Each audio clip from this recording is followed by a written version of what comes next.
Day 6 last class में जो vanilla sponge बनाए थे, आज उसी से बनाएंगे वनीला मूस केक। केक का साइज होगा 1 पाउंड और हाफ केजी। मूस बनाने के लिए सबसे पहले बनाएंगे white chocolate ganache. We will make 100 grams of white chocolate ganache. यहाँ मैंने लिया है 75 grams of white compound and 25 grams of fresh cream. Chocolate को मैं 30 सेकेंड्स के लिए माइक्रोवेव कर रही हूँ। After 30 seconds of heating, as you can see, initially it seems nothing has melted, but you need to stir gently, और stir करते करते आप देखेंगे कि काफ़ी हद तक चॉकलेट मेल्ट हो गया है। In fact, in my case, the chocolate has completely melted, so I don't need to heat anymore. Adding room temperature fresh cream.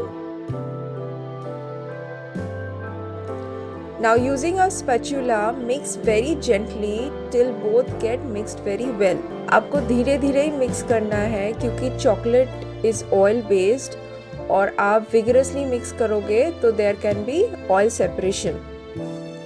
Mix करते करते थोड़ा सा सेट हो जाता है बिकॉज चॉकलेट इसमें ज़्यादा है।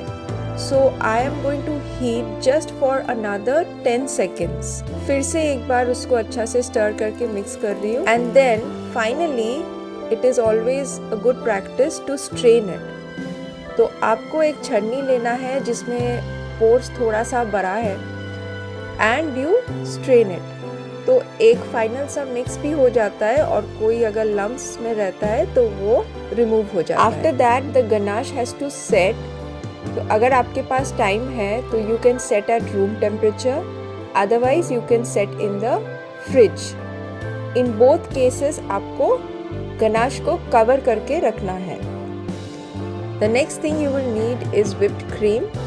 यहाँ मैंने 100 grams of whipped cream लिया है। The ganache should be at semi-set condition when we mix it with the whipped cream.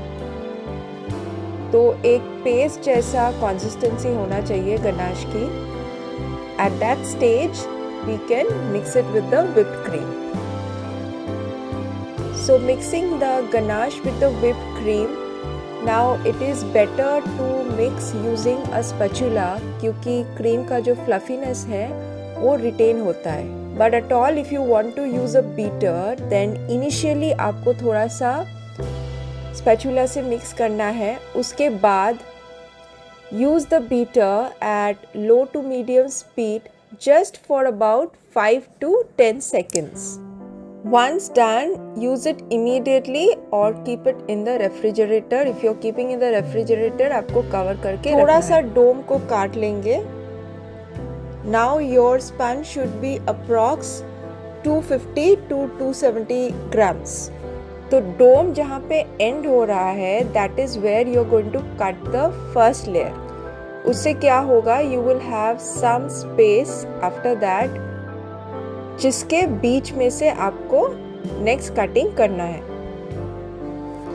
अगर 3 लेयर्स में काटना है तो for beginners a 5-inch cake base is easier क्योंकि उसमें थोड़ा सा हाइट होता है। But most of the time customers ask for broader cake, that is why I baked in 6 inch। और इसी में मैं दिखा रही हूँ 3 लेयर्स कैसे करें। Otherwise as a beginner you can even cut in 2 layers। We need to soak the sponge with a syrup.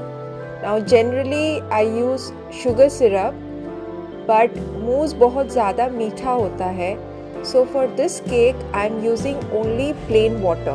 Half kg cake के लिए you can take approx 50 ml of syrup और approx 1/3 आपको each layer में use करना है। Now I will show you a easy method of spreading the cream on the layers. It is more easy to do this process using a piping bag. Piping bag का tip को आपको काटना है approx 1 centimeter or less, and then you can spread the cream like I am doing in the video.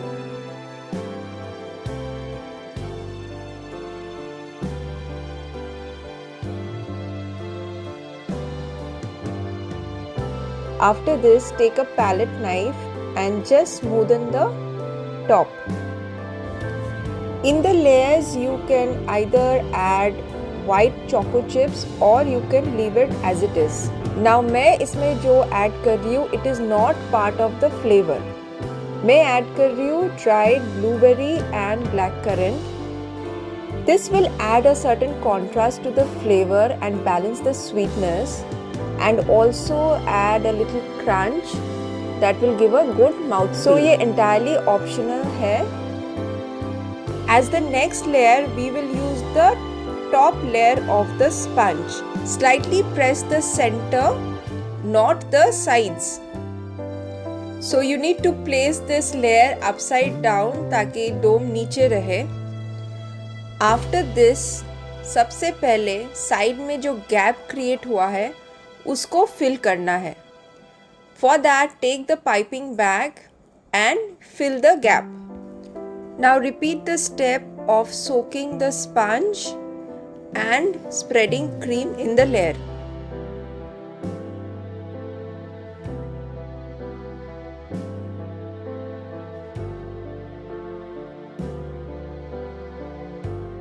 Place the last layer and slightly press.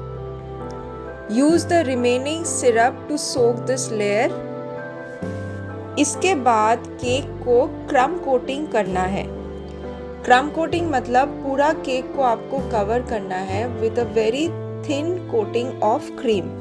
इसके बाद आपको cake को रखना है फ्रिज में for setting for at least 30 minutes. इससे cake अच्छा से सेट हो जाएगा and it will be easier for you to do the final frosting. Now let us complete the cake by doing the final frosting. मैं same method use कर रही हूँ, that is applying the cream with piping bag. Now I am sharing an easy technique for beginners to finish the cake. Cake के ऊपर एक texture बनाएंगे. So those who are unable to do the final frosting very neatly, you can use this technique. It also looks very pretty. So I'm not going to spend too much time on the final frosting. बस आपको एक basic frosting करना है to cover the entire cake.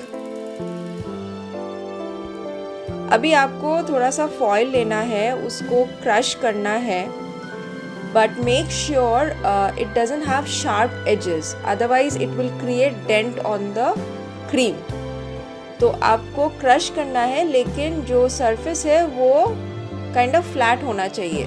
So do the technique that I am showing in the video. And then फिर आपको just pat करना है around the cake. So it will give a very beautiful texture.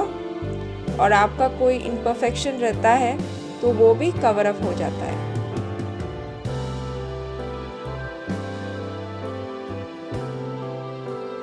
Decorating the cake with some cream roses and dried blueberry. Cream rose का एक अलग video है which I will share in the description, so you can see the technique in that video. So here is the final look of the cake. Hope you liked it.